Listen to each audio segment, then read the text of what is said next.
सब लोग लगाया वो जी ठाकरिया ने समझा वो जी।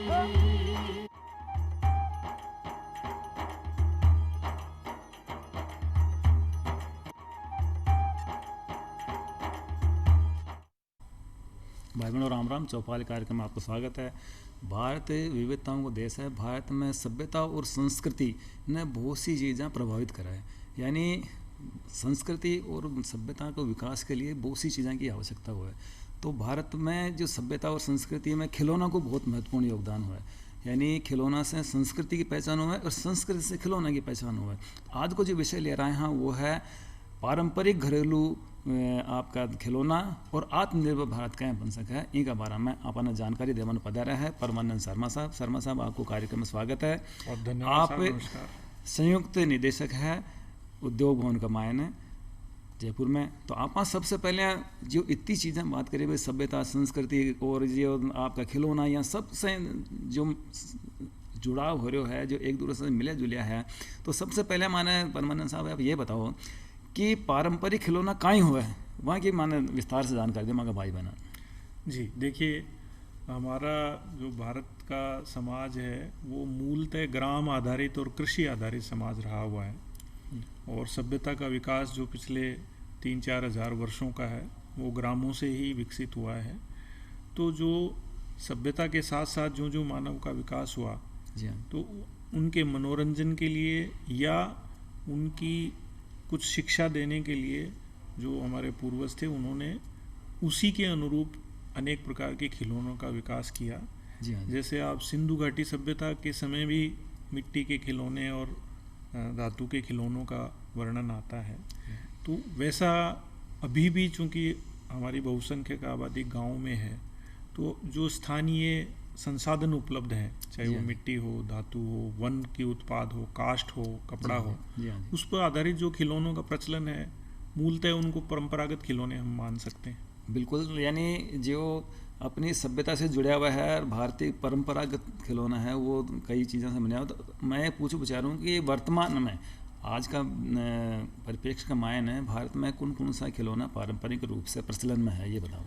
जी देखिए, वही जो जिन खिलौनों का मैंने अभी वर्णन किया, तो मेन तो एक तो वन पे आधारित, जैसे जो लकड़ी पर आधारित काष्ठ आधारित खिलौने सर्वाधिक मात्रा में पारंपरिक रूप से प्रचलित हैं। उनकी चाहे खिलौने हों, मूर्तियां हों, या कोई छोटे बच्चों के लिए चलने के लिए किसी प्रकार के छोटे छोटे साधन बनाने हों, या कोई बजाने के यंत्र हों, तो लकड़ी के खिलौने मेन हैं। इसके अलावा मिट्टी पर आधारित खिलौनों का, जैसे क्योंकि मूर्तियों का निर्माण जो है मिट्टियों से भी काफ़ी होता है, वो खिलौने ग्रामीण अंचल में और शहरों में भी प्रचलन में है।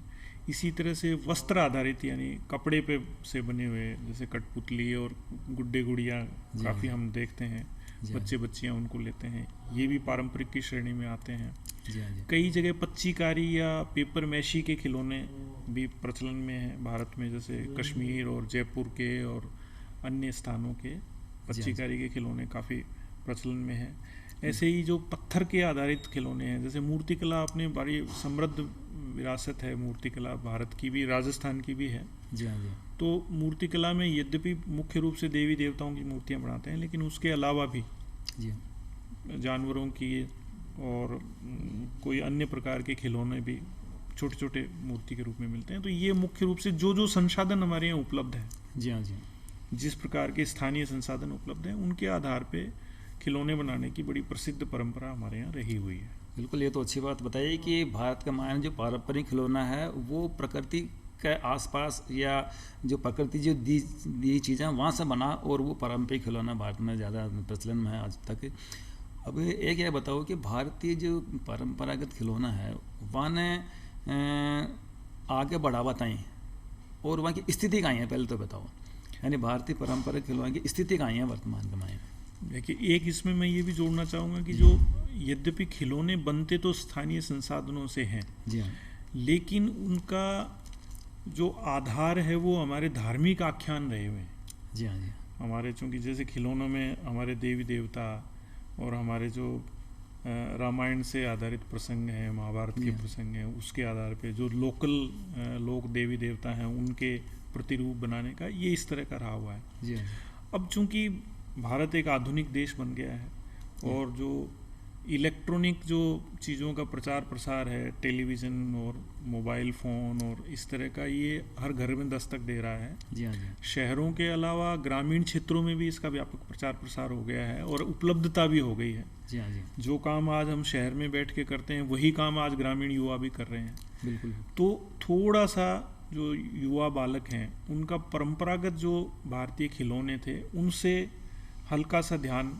अलग हो गया है और अब ये जो इलेक्ट्रॉनिक खिलौने हैं या जो प्लास्टिक और अन्य पदार्थों से बने हुए खिलौने हैं जो वजन में हल्के हैं जी हाँ जी और सस्ते भी हैं, जी हाँ जी उसकी तरफ थोड़ा सा झुकाव बढ़ गया है। जी हाँ उस कारण से जो हमारे परंपरागत जो हस्तशिल्पी या आर्टिजन जो खिलौने बनाते थे जी हाँ जी उनकी बिक्री में कई समस्याएं आ रही हैं जी हाँ जी और उसको थोड़ा सा वातावरण उसके प्रति कम हुआ है जी हाँ जी और उसी के मद्देनज़र ये आवाज़ उठ रही है। बल्कि हमारे माननीय प्रधानमंत्री जी ने भी आह्वान किया है जी हाँ कि जी हमारे जो लोकल और परंपरागत खिलौने हैं जी हाँ उनके जी। प्रति जागरूकता बढ़ाई जाए, क्योंकि वो न केवल मनोरंजन के साधन है बल्कि वो शिक्षा का भी बहुत बड़ा जी हाँ साधन जी। है, प्रेरणा के स्रोत रहे हुए हैं। जी हाँ जी ये इसमें आज के दिन जो नया विकास हो रहा है वो ज़रूरी है। पनमन साहब, आप बता रहे हो कि प्रधानमंत्री जी भी मन रखा है और बात चलाई है कि भाई भारतीय परंपरागत खिलौना के मायने भागीदारी है वहाँ में युवा और जो बेरोजगार लोग हैं वहाँ के लिए काई कोई व्यवस्था रखी गई है, इनके बारे में बात बताओ। ठीक है, आह्वान तो ये है कि यदि विश्व स्तर पे इसको देखें, विश्व का जो खिलौना बाजार है वो करीबन $90 बिलियन का मानते हैं। अब उसको 7,000 करोड़ या कोई राशि आएगी, हाँ हाँ जी हाँ उसमें भारत का हिस्सा बहुत कम है, 1% से भी कम है। जी हाँ जी तो विश्व स्तर पे भी हम लोग काफ़ी कमज़ोर हैं और जो भारतीय खुद का जो खिलौना मार्केट है उसमें भी लगभग 80% खिलौने हमारे अभी विदेशों से आयात हो रहे हैं, खासकर चीन से आयात हो रहे हैं। जी हाँ जी तो उसका दोहरा असर हो रहा है। एक असर तो ये हो रहा है कि हमारे जो बच्चे, नन्हे मुन्ने बच्चे हैं, या वो हमारी संस्कृति से जुड़ी हुई चीज़ों से थोड़ा सा अलग हट रहे हैं, जी हाँ और दूसरा हमारी बहुत ही बहुमूल्य विदेशी मुद्रा हम आयात पे खर्च कर रहे हैं। जी हाँ तो इन दोनों स्थितियों को देखते हुए हमारे यहाँ के जो परंपरागत खिलौने हैं उनको बढ़ाने के लिए राज्य स्तर पे और केंद्र स्तर पे प्रयास करना आवश्यक है, जो हो भी रहा है। जी हाँ जी और ये एक, जैसे हमारे अपने राजस्थान में ही राजस्थान सरकार ने अलवर ज़िले में एक औद्योगिक क्षेत्र खुशखेड़ा में जी हाँ केवल खिलौना उद्योग के लिए ही आवंटित कर दिया है। जी हाँ जी उसमें करीबन 1,000 लोगों को रोज़गार मिलने की संभावना है, करीबन 40 औद्योगिक इकाइयाँ उसमें लगने की संभावना है। जी हाँ जी तो ये काम जैसे हुआ है, ऐसे अन्य प्रदेशों में भी वहाँ की सरकारें जी हाँ जी एक औद्योगिक क्षेत्र कम से कम केवल खिलौना उद्योग के लिए ही निर्धारित कर रहे हैं, ताकि हमारे स्थानीय संसाधनों का उपयोग करते हुए हम यहीं पे खिलौना बनाएं और आयात कम हो सके, जी हाँ जी हमारे लोगों को रोज़गार मिल सके, हमारे शिल्पियों को, दस्तकारों को नई डिज़ाइन का काम करने का मौका मिले, हमारी पूंजी का इस्तेमाल हो जी हाँ जी और हमारे बालकों को हमारे ही बनाई हुई चीज़ें मिल सकें। इस बारे में सरकारें बिल्कुल प्रयास कर रही हैं। बिल्कुल थे बता रहे हो कि बालका ने भी खिलौना मिला, तो बालका का खिलौना से वहाँ के विकास में या वहाँ के बढ़वा में और वहाँ सीखवा में कितो योगदान रहा खिलौना को, इनके बारे में वहाँ के दर्शकों ने जानकारी दी। देखिए, ये तो युवा जब तक अपनी जड़ों से जुड़े रहेंगे तब तक हमारी परंपरा और विरासत का उनको ज्ञान रहना चाहिए, रहेगा। जैसे मुझे अच्छी तरह याद है, मेरा बचपन गांव में बीता जी हाँ जी और हमारे साथ कोई एक, जैसे हमारे कोई बुआ चाचा वगैरह साथ रहते थे और हम बालकों को इकट्ठा करके हम कोई एक विवाह शादी का प्रसंग आयोजित करते थे गुड्डे गुड़ियों की मदद से। जी हाँ जी अब वो होता तो दिखने में बड़ा साधारण सी बात लगती थी, जी हाँ जी लेकिन अब मुझे एहसास हो रहा है कि उन गुड्डे गुड़ियों के माध्यम से जो शादी का एक खेल चलता था 1-2 जी हाँ घंटे 3 घंटे का, उसके माध्यम से सारे रस्मों रिवाज जो विवाह में होते हैं, जी हाँ जो जी हमारे भारतीय परंपरा का हिस्सा है, उनकी जानकारी बड़ी आसानी से मिलती थी कि भाई अब ये जो है सगाई समारोह हो रहा है, अब जी ये हाँ जी। कोई बारात आने का प्रसंग है, ये तोरण मारने की विधि है, जी ये हाँ जी संगीत का प्रोग्राम है, ये कोई उनको सीटना सुलाने का कार्यक्रम है। जी हाँ तो जी ये बड़ी चीज़ें, जैसे ये राजस्थान का तो हमारा अभी भी हिस्सा है, तो ये अन्यथा ये बच्चों को ये प्रसंग पता ही नहीं चलेंगे कि ये क्या क्या होते हैं, जी हाँ। क्योंकि अब आजकल तो विवाह जो है काफ़ी सीमित अवधि में और बहुत कम समय में संपन्न हो जाते हैं। तो हमारी जो परंपराओं की इससे शिक्षा मिलती है। साथ में ही जैसे कोई शिक्षा ग्रहण करने के लिए कोई व्यक्ति जा रहा है और वो गुड्डे गुड़ियों के माध्यम से या कोई अन्य प्रकार के खिलौनों से वो मिलते हैं, कोई गणना करने के माध्यम जो है, जी हाँ जी। गिनती सीखना, तो ये बिल्कुल एक परंपरा और विरासत का भाग है। और अभी भी वर्तमान में भी हमारे जो बच्चे हैं उनको इनकी आवश्यकता है। देखिए, आपने अभी 2-3 दिन पहले ही मैंने एक समाचार पत्र में समाचार पढ़ा था कि हमारे जो युवा हैं, जी हाँ जी। 15 से 20 वर्ष से भी कम आयु के, उनका बहुत समय मोबाइल पे बीतता है, जी हाँ जी। और मोबाइल पे वो अनशंट चीज़ें देख करके अपना समय भी खराब करते हैं, जी हाँ जी। शरीर को भी हानि होती है, जी हाँ। और हमारी परंपरा से और विरासत से वो रूबरू नहीं होते, कोई जी हाँ। अनावश्यक चीज़ें देखते हैं। तो उनका ध्यान वापस इन चीज़ों की ओर आकृष्ट करें, उनको डाइवर्ट करें, तो उनको हमारी अपनी जो विरासत पे गर्व करने का अवसर भी मिलेगा, और वो कुछ अच्छी चीज़ें सीखेंगे कि हमें आगे क्या करना है।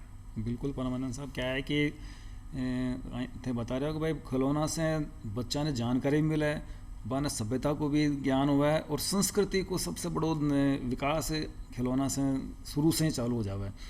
अब एक बात बता रहे थे, खिलौना लकड़ी का खिलौना के बारे में थे बहुत बता रहे हो कि कई चीज़ें आवे, तो लकड़ी का खिलौना कहाँ है और उनको महत्व किन प्रकार से समाचार भारतीय संस्कृति। देखिए, मेरा निवेदन ये है कि जो खिलौनों के लिए जो कच्चा माल जिस चीज़ का उपलब्ध है, उसमें ये 2-3 चीज़ें हैं, धातु है, लकड़ी है, मिट्टी है।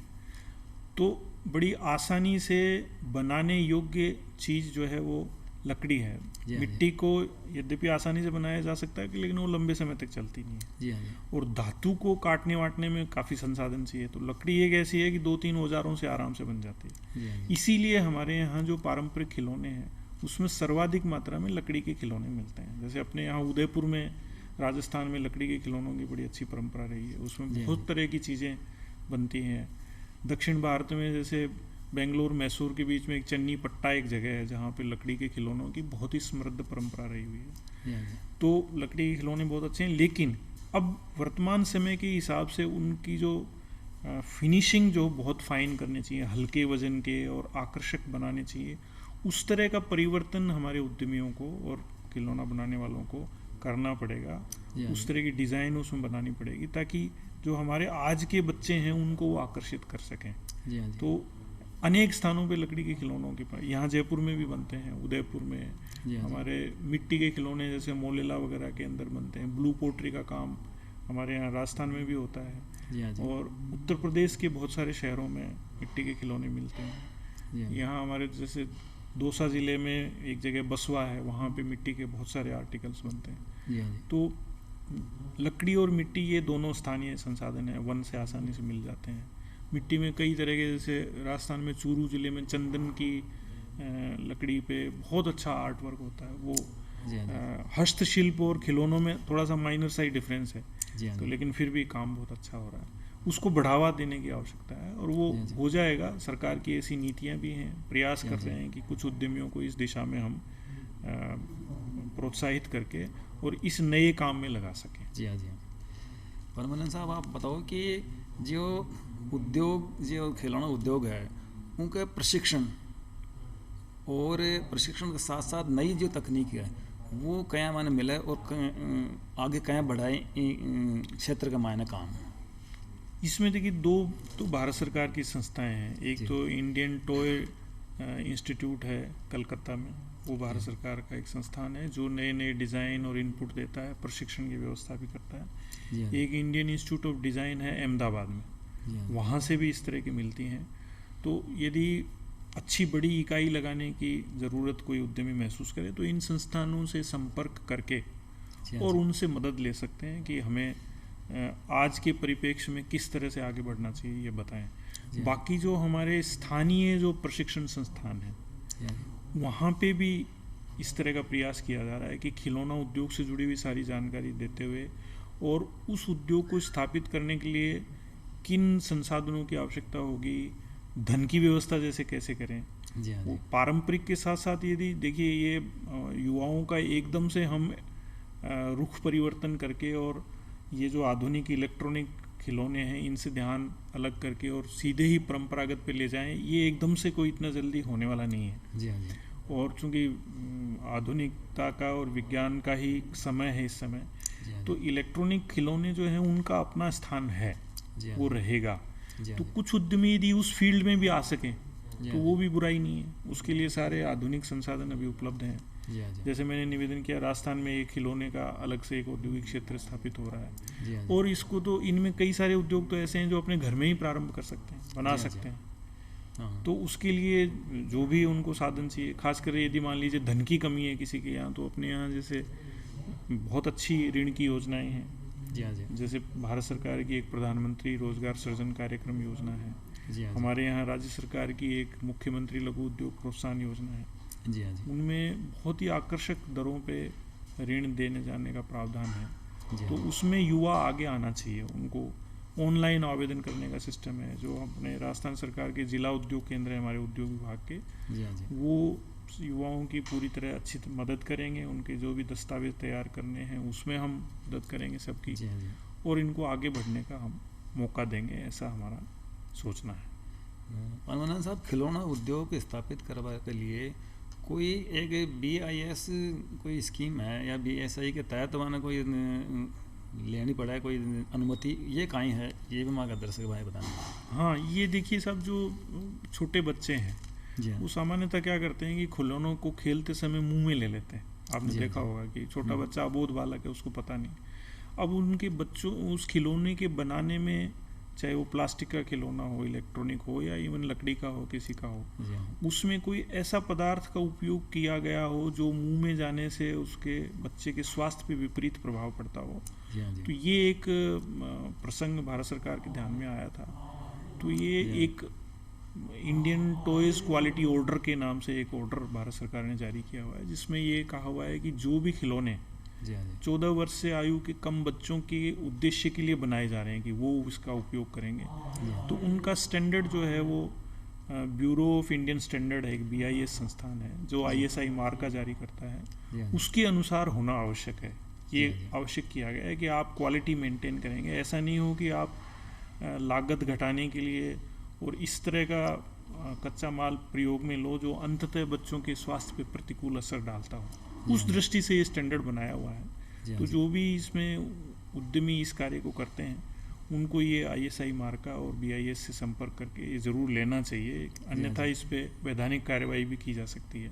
जी हाँ जी। तो चूंकि ये बच्चों से जुड़ा हुआ मामला है, बच्चे तो हमारे कर्णधार हैं, तो उनको देखते हुए इसको अति आवश्यक है कि ये स्टैंडर्ड हम लें और वैसे ही क्वालिटी का प्रोडक्ट बनाएं। जी हाँ जी। चलो, ये तो बात अच्छी बताई कि भाई स्वास्थ्य के प्रति खिलौना न बन जाए जो वहाँ के स्वास्थ्य के प्रति विपरीत कोई असर डाला है, तो इसीलिए ये मतलब लेबो ज़रूरी है BIS को जो स्टैंडर्ड है वो। जी। अब एक बात है कि आप बात कर रहे हैं कि पारंपरिक खिलौना संस्कृति से जुड़ा, तो संस्कृति ने ये पारंपरिक खिलौना कितना प्रभावित करा है, इनके बारे में हमारे दर्शक जानकारी दी।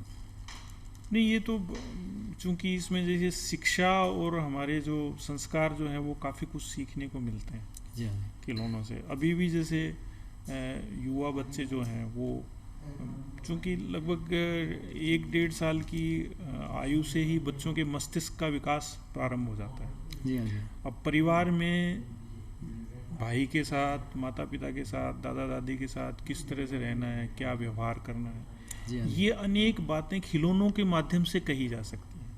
जी हाँ जी। ये हमारे यहाँ जैसे रहा भी है। आप किसी पारंपरिक मेले में जाएं तो आप देखें वहाँ कठपुतली के खेल के माध्यम से बहुत सारी अच्छी बातें संप्रेषित की जाती हैं जो आसानी से समझ में आती हैं। जी हाँ जी।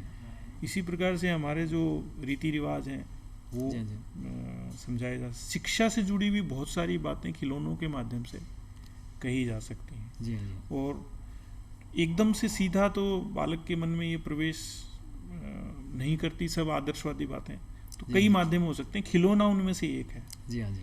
क्योंकि बालक जैसे विद्यालय में तो सामान्यतः 3 या 4 वर्ष की आयु के बाद में जाते हैं, उससे जी। पहले उनको अच्छी बातों का संस्कार देने में, एक अच्छा नागरिक बनाने की दिशा में प्रेरित करने के लिए जी हाँ। ये एक बहुत अच्छा माध्यम है।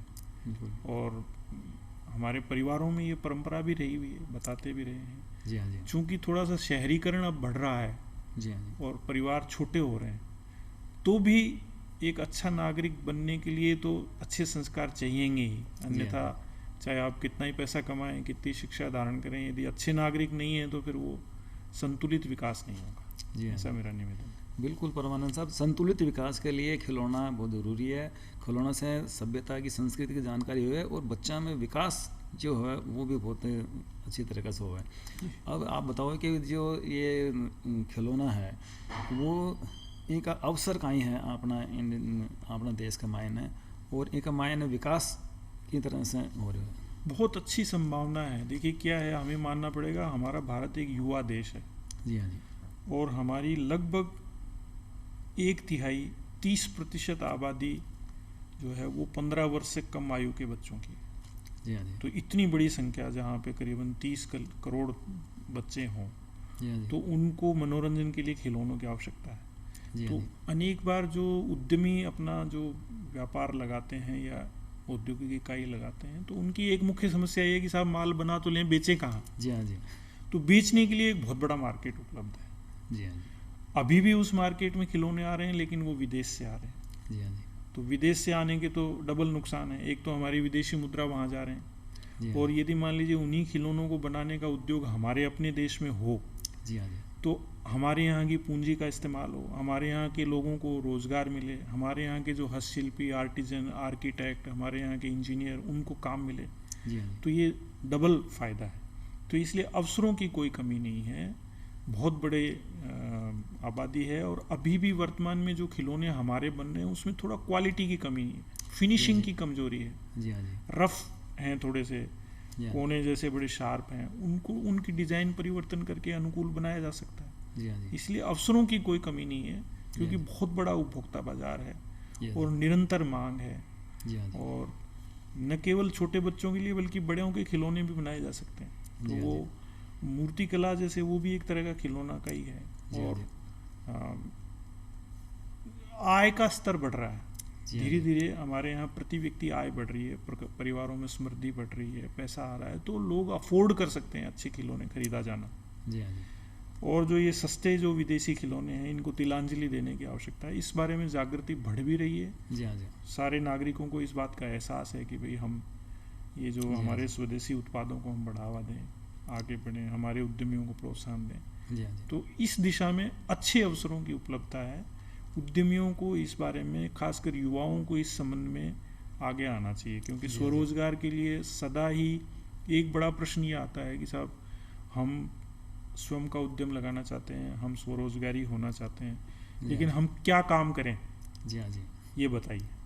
तो उपभोक्ता के लिए बहुत सारी चीज़ें हैं, लेकिन इसमें एक ये नया क्षेत्र है कि हम खिलौनों की दिशा में आगे बढ़ें और स्थानीय संसाधनों का उपयोग करें। बहुत जी हाँ जी। अच्छी परंपराएं हैं, बहुत अच्छा रॉ मटेरियल हमारे यहाँ उपलब्ध है। जी हाँ जी। और परंपरागत के साथ साथ चाहें तो आधुनिक खिलौने बना सकते हैं। जी हाँ जी। हमारे यहाँ देखिए, हमारा सॉफ्टवेयर, जब दुनिया को हमसे सॉफ्टवेयर एक्सपोर्ट कर सकते हैं जी हाँ जी। लाखों करोड़ रुपए का, तो हम क्या खिलौने नहीं बना सकते? बिल्कुल बिल्कुल। तो बिल्कुल बना सकते हैं, और इस दिशा में पहल करनी चाहिए, आगे आना चाहिए। बिल्कुल परमानंद साहब, बिल्कुल सही समझ में आ रही है। भाई बहनों देखो कहीं है कि आपना जो खिलौना है, जो उद्योग लगा वो चाहवा है या इनमें काम कर वो चाहवा है, इनका अवसर बहुत है। यानी आपने देश का माने बहुत बड़ो बाजार है खिलौना को, क्यों साहब ये कहना चाहो? बिल्कुल। अब आप ये बताओ कि खिलौना उद्योग ने लाभकारी बनाने के लिए कहीं करो? देखिए, एक उपभोक्ता के रूप में हमारी कुछ कमजोरियां हैं। एक, हम क्या कहते हैं कि भाई हमें जो है सस्ता माल चाहिए। जी हाँ जी। कई बार हम क्वालिटी से भी उसमें समझौता कर लेते हैं। तो थोड़ा सा हमारी लागत कम करने की ज़रूरत है। जी हाँ तो जी। उसके लिए मात्रा बढ़ानी पड़ेगी। जैसे अभी वर्तमान में भारत में लगभग 4000 इकाइयाँ, लघु इकाइयाँ हैं खिलौने बनाने की। जी हाँ जी। लेकिन उनमें हो ये रहा है कि उसमें उत्पादन का स्तर छोटा है। जी हाँ जी। स्तर का मतलब जैसे 20 मैक्सिमम 20-25 वर्कर के साथ एक इकाई कार्य कर रही है। थोड़ा सा उसका लेवल यदि बढ़ाएंगे जी हाँ जी। तो एक अंग्रेजी में शब्द है इकोनॉमीज ऑफ स्केल, यानी जितना उत्पादन की मात्रा बढ़ेगी तो लागत कम आएगी। जी हाँ। तो वो एक तो करने की आवश्यकता है। बहुत वो बढ़िया बात बताई आपकी। परमानंद साहब, जो आप खिलौना से अपने देश को मतलब बढ़ावा बच्चों के लिए और संस्कृति के लिए जो अच्छी बात है। कार्यक्रम का समय तो निर्धारित है, कार्यक्रम का समय समाप्त हो रहा है। आप कार्यक्रम पधारा और जानकारी दी, इनके लिए आपको बहुत बहुत धन्यवाद। भाई बहनों, देखो खिलौना उद्योग बहुत ही विकसित उद्योग है और इनकी संभावना बहुत ज़्यादा है, और आपने भारतीय संस्कृति और सभ्यता ने आगे बढ़ा बताई देश और विदेश में, तो खिलौना को बहुत बड़ा योगदान है। आपको कार्यक्रम आपने देखा, बहुत बहुत धन्यवाद और राम राम से। नमस्कार।